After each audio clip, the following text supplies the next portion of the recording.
Good evening, everyone. We're delighted to welcome all our viewers this evening for an exclusive and a very, very special interview with a true superstar. We're delighted to welcome Dmitriy Salita. Good evening, Dmitry. Good evening, Rabbi. Great to be on. Thank you so much for this opportunity. Well, it's a privilege and honor for us to have you on. You're a former welterweight and junior welterweight professional boxer who's got an outstanding track record, and also you are a boxing promoter who is an exceptionally accomplished. So before we do have our little conversation, Dmitry, we want to show the viewers a little clip of one of the highlights from your glittering career. So if you want to bear with us one moment as we show this little 10-second clip. Great. So a tremendous show by 20-year-old Dmitriy Salita. Easily, he runs his record to 9 wins, no losses, 7 KOs. Here's Michael Buffer.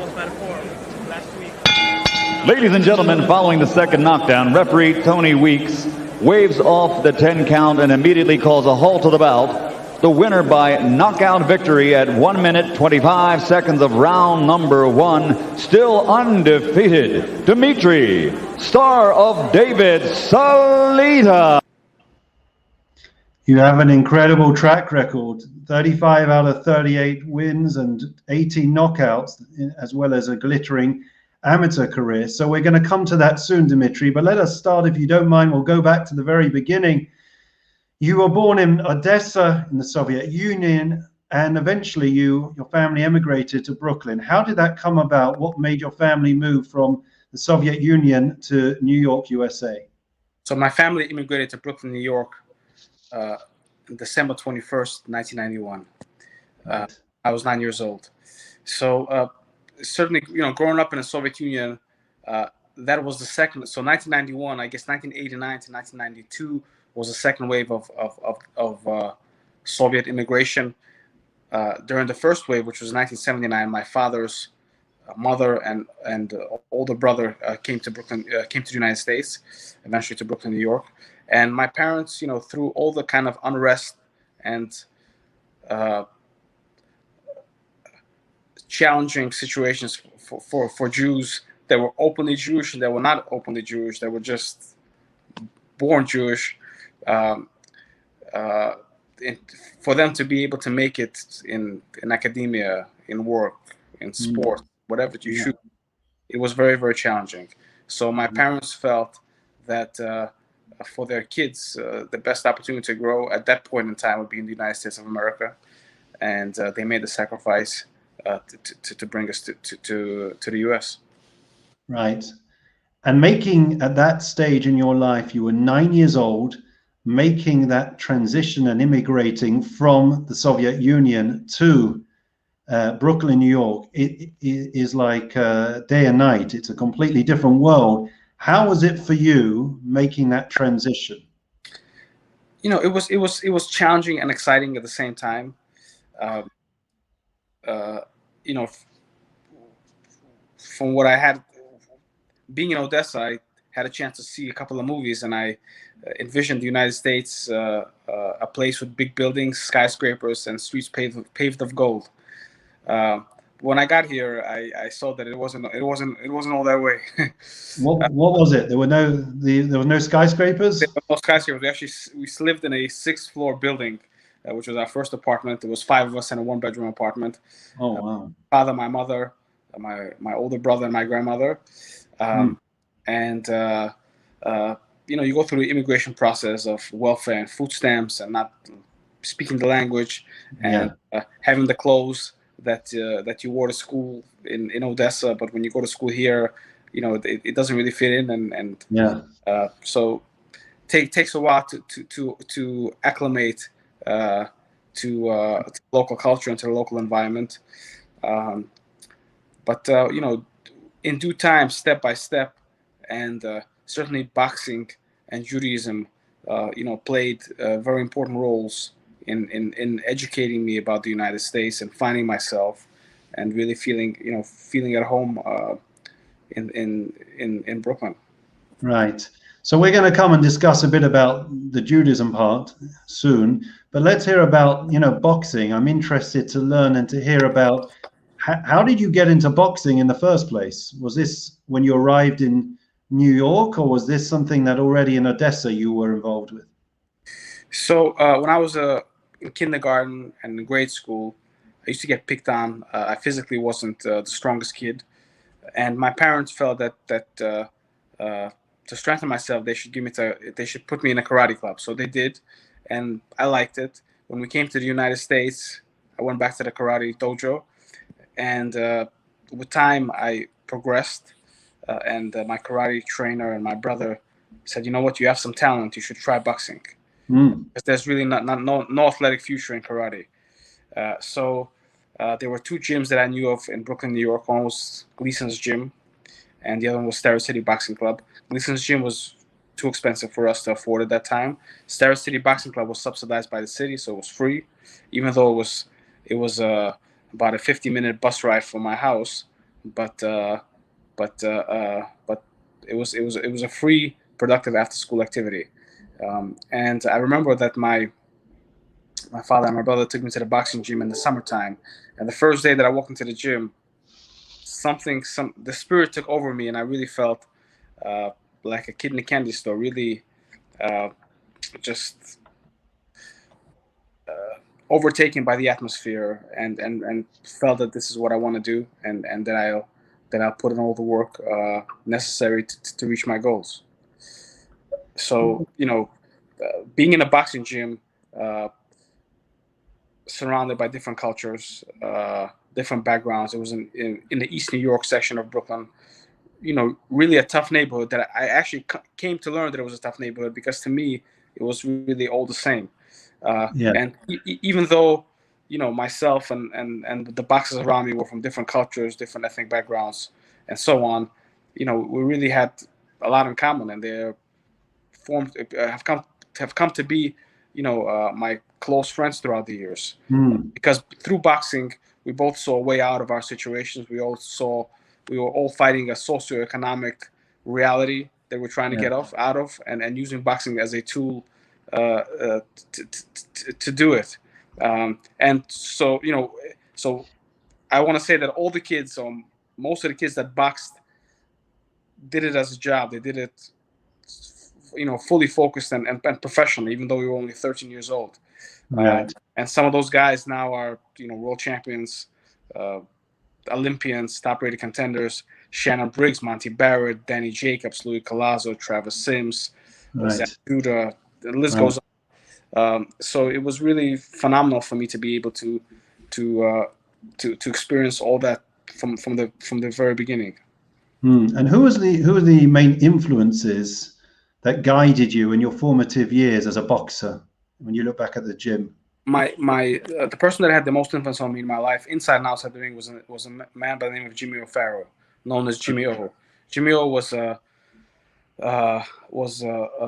African American older man who ran Starrett City Boxing Club. He told me that he was born.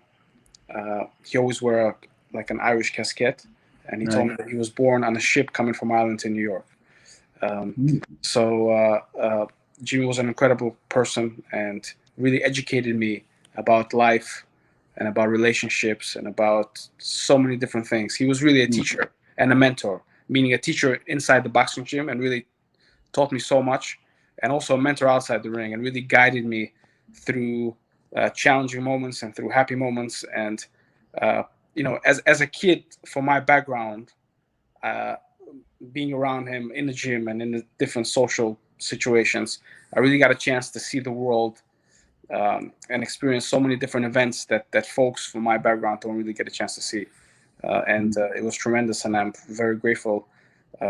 Really feel that he was and is, has been a guardian angel in my life.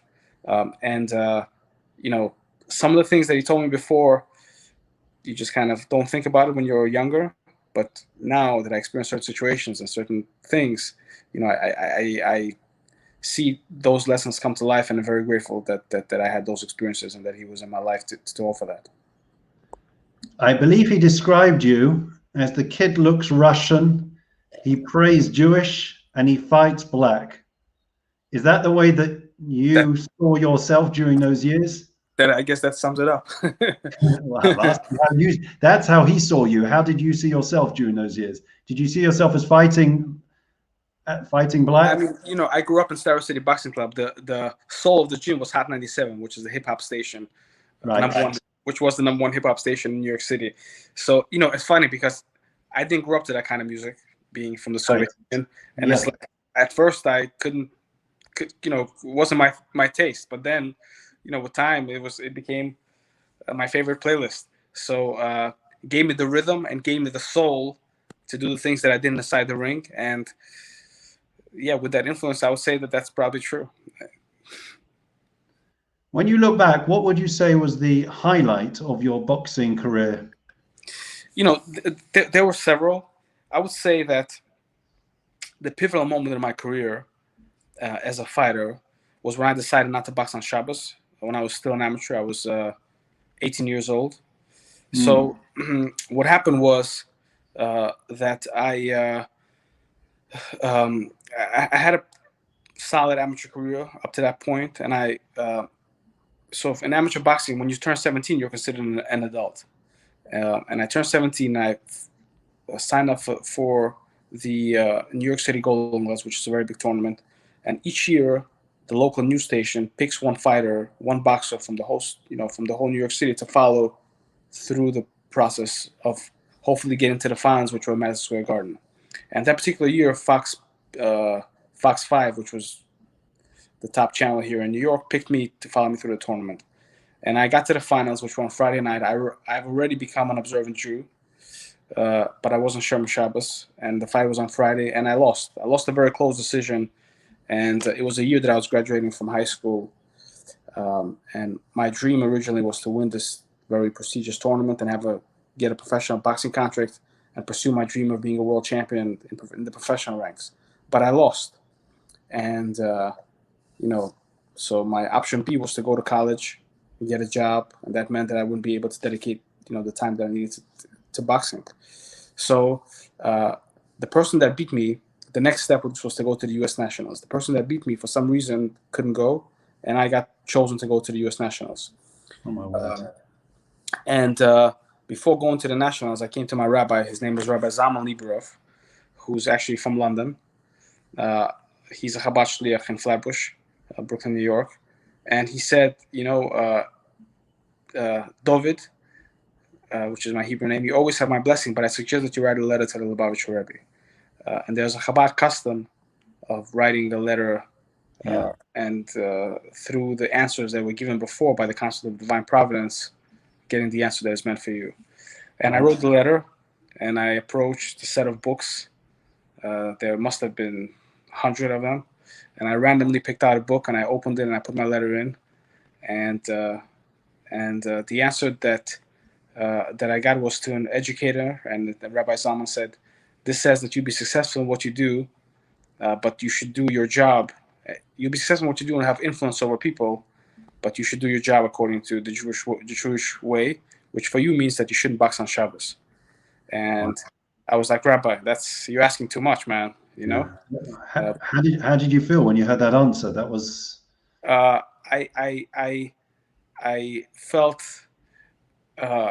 felt challenged.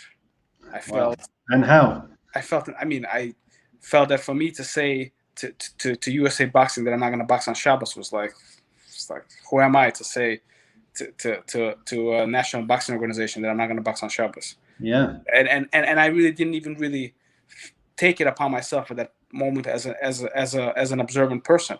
It was beyond where I was at in my observance. But you know, the rabbi and I talked that evening, and I decided that I would not box on Shabbos. I decided that it was the right thing to do.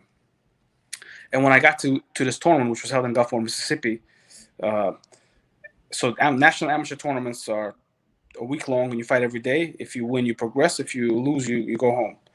So when I got there on Sunday, I told USA Boxing that if I make it to the finals, I won't be able to fight at 2:00 on Saturday afternoon because it's the Sabbath, and I don't box on Sabbath. I said, okay, well, then you're going to get disqualified.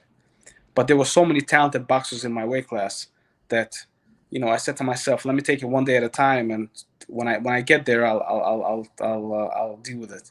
Did you think you were going to get there? Did you think you would make it to the final? I believed it, but I obviously had some chance. I mean, you know, you believe it, but you just don't know. You know, you take it a day at a time. Every time you get in a ring, you want to win, and your mindset is that you'll take yourself to the limit. You'll die in the ring if you have to. That's the mindset that you have to go in as a, you know, to be a world-class anything, to be a world-class athlete, to be a world-class boxer. So that was my mindset. So I had a lot of very talented boxers. No one thought that I would win. So all the boxing experts, no one thought that I would win this tournament. Like I was like 100 to 1 underdog. So in the semifinals, I fought a guy that was an amateur boxing world champion, one of the favorites to win the nationals, and I beat him. And after I beat him, I was interviewed by the local newspaper, and the writer for that paper, his name is Dylan Hernandez. He's now the lead writer for the LA Times. And he said, Dmitry, wow, what a great upset. We've never heard of you before. What can we expect from you in the finals? I said, you know, Dylan, I said, thank you. I said, but I won't be able to box in the finals because the finals are at 2 o'clock on Saturday afternoon, and I'm an observant Jew, and it's the Sabbath, and USA Boxing told me that I would be disqualified. So Dylan said, you know what, let me see what I could do. And he spoke with USA Boxing, and they changed my time, and I fought after Shabbos. And I won. That's incredible. And it's incredible, no? They changed the time. Yeah, it is incredible.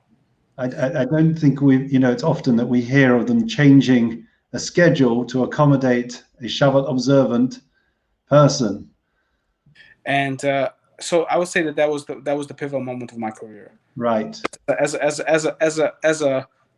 person, you know, still being in the country, I don't know, 9 years, and taking that step and just believing in myself and believing in God and believing in so I would say that was the pivotal moment in my career. And after that, I entered the Golden Gloves again, and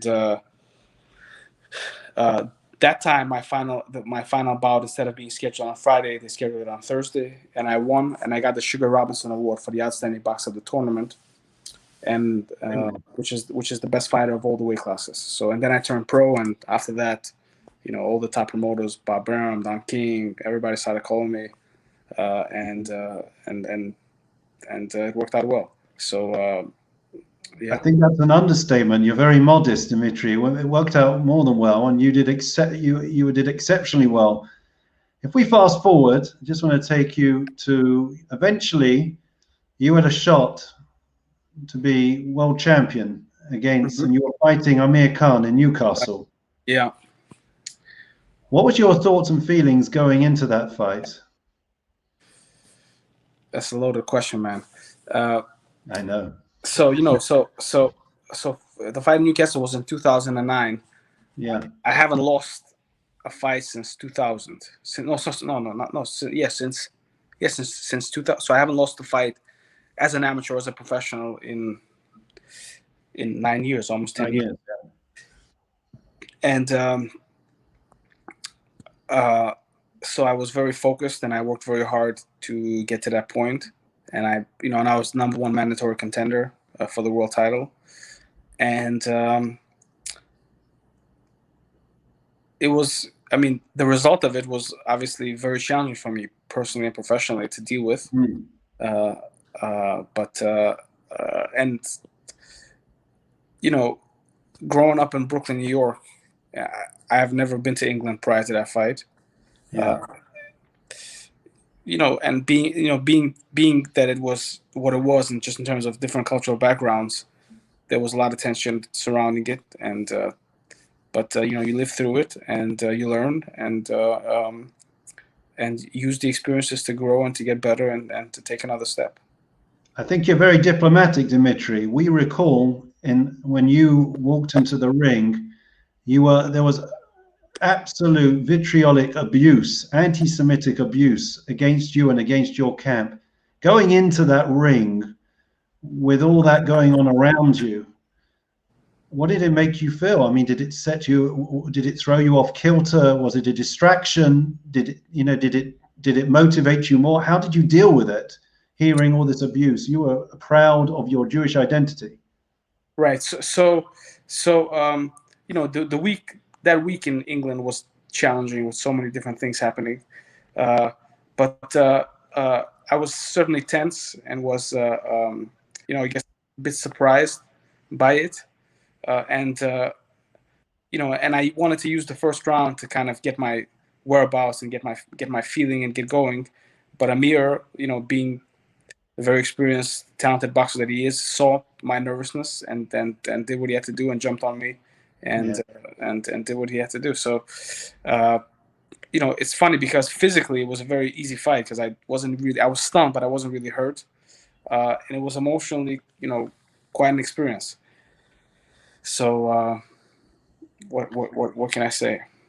It was. I've never experienced professionally. I've never experienced something like that, ever.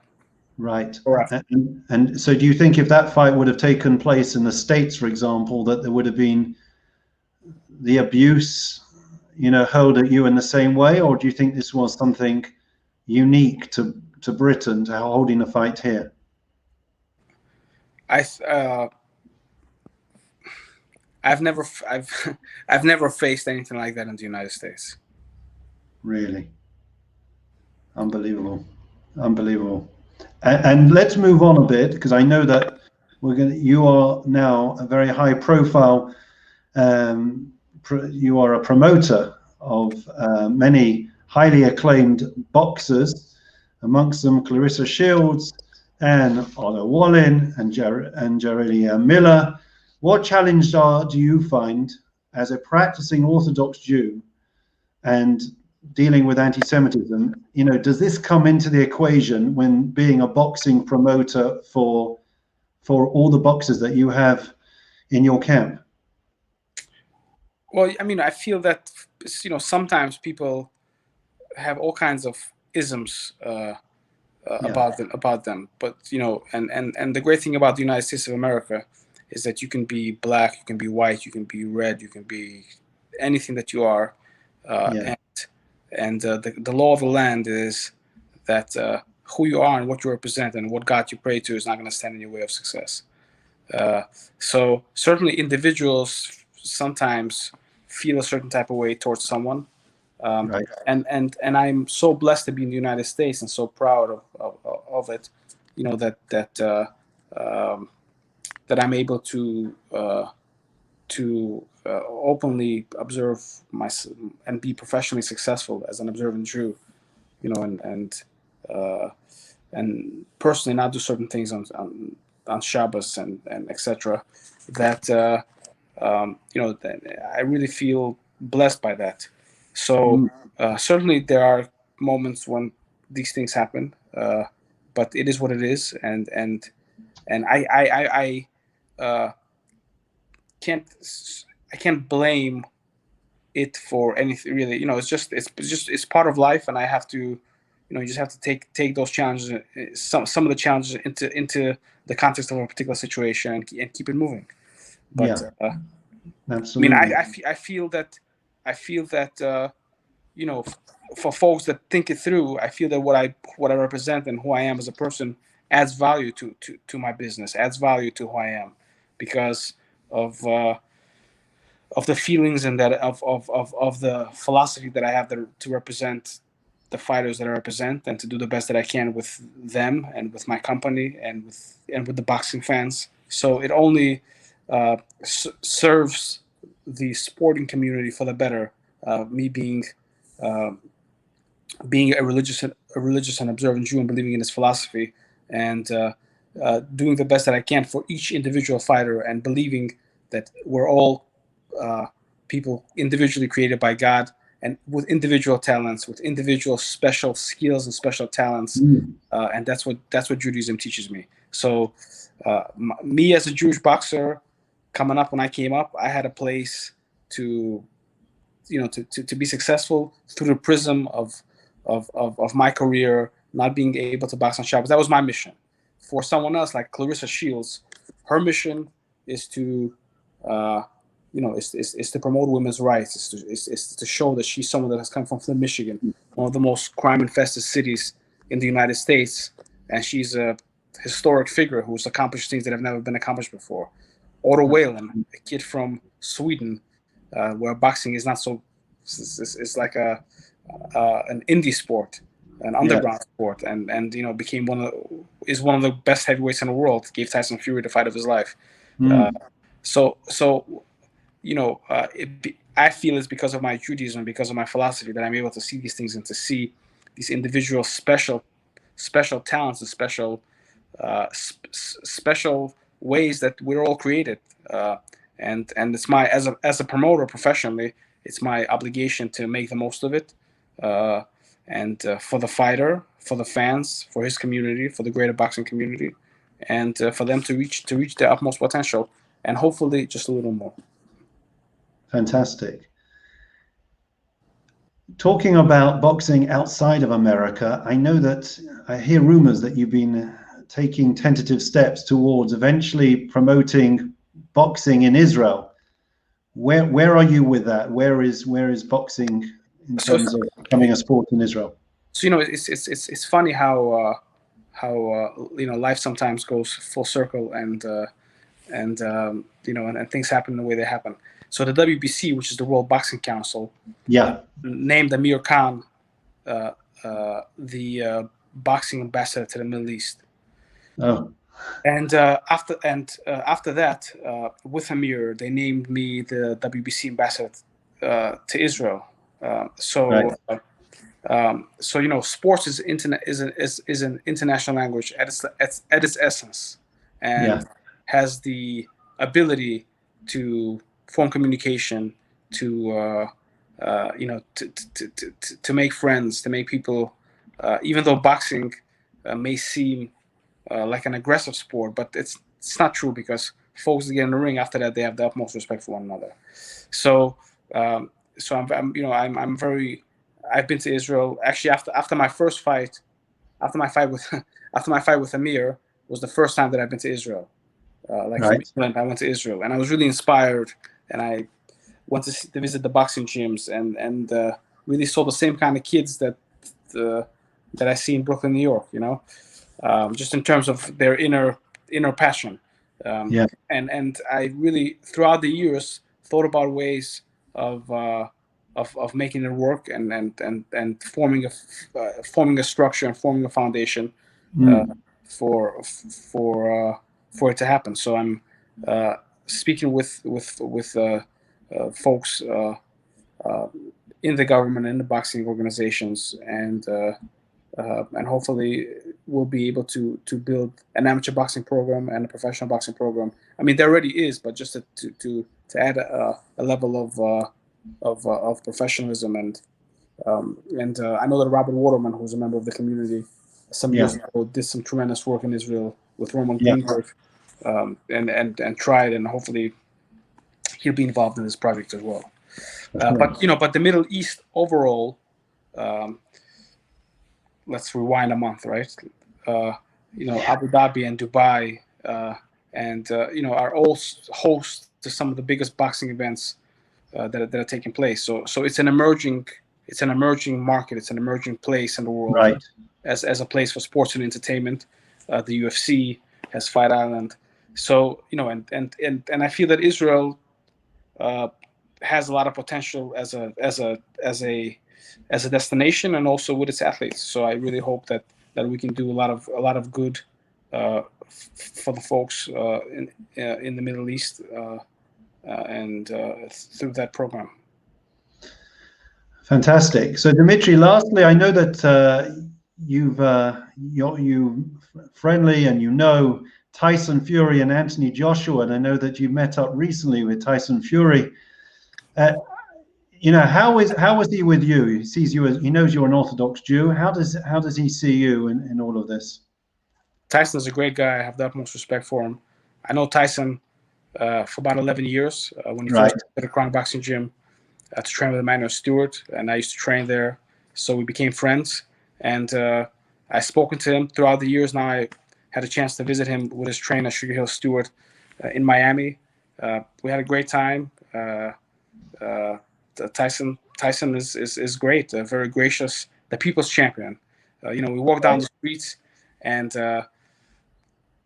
folks from all different communities come want to take a picture with him. Even if he's busy, even if he's whatever, he gives everybody a minute of his time and a smile and a positive comment. So he's really the people's champion, and I'm very happy and honored by our relationship and our friendship. I even got a chance to box with him, actually. I boxed with him on Tuesday of this week. You boxed with Tyson Fury? Yeah, I boxed with Tyson Fury. It's on my Instagram. Unbelievable. So Dmitry_Salita. So I came to the gym. So Sugar Hill, who's Tyson Fury's trainer, used to train me as well. And came to the gym with Tyson just to work out. And then Sugar says, Dmitry, glove up. I was like, what? It's like, glove up, man. So I put my gloves on. He's like, get in the ring.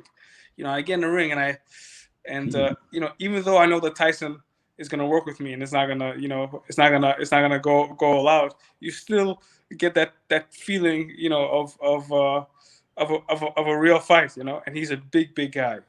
Yeah. But, he's very gracious and very kind, and I had a chance to go a couple of rounds with him, and it's great lifelong experience, which I'm very grateful for.